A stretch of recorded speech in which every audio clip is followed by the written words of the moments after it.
అసలు దేవుడు ఏం ఆలోచించి ఇద్దరు మనుషులను తీసుకొచ్చి భార్యాభర్తలు చేస్తారో నాకు అర్థం కాదు. మమ్మల్ని చూడండి, అసలు ఏ అభిప్రాయాలు మ్యాచ్ అవ్వవు.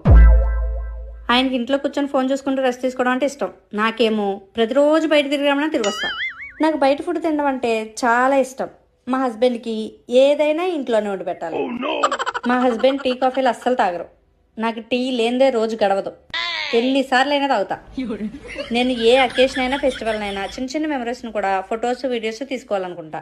కానీ మా హస్బెండ్కి అసలు ఫొటోస్ దగ్గరే ఇష్టం ఉండదు. మా హస్బెండ్ చాలా ప్రాక్టికల్, ఏ ఎమోషన్ని బయట పెట్టరు. మరి నేను ఎంత ఎమోషనల్ అంటే ఆనందం వచ్చినా బాధ వచ్చినా ఏడుపే వస్తుంది. ఇలా రెండు భిన్నాభిప్రాయాలు ఉన్న ఇద్దరు మనుషులను తీసుకొచ్చి భార్యాభర్తలను చేసి పడేసి మేము ఇక్కడ కింద కొట్టుకొని చచ్చిపోతుంటే పైనుంచి ఆయన చూసి నవ్వుకుంటున్నారు. ఇది ఎక్కడ న్యాయం? మీరే చెప్పండి, అసలు ఇది ఎక్కడ న్యాయం? అసలు దేవుడు ఏం ఆలోచించి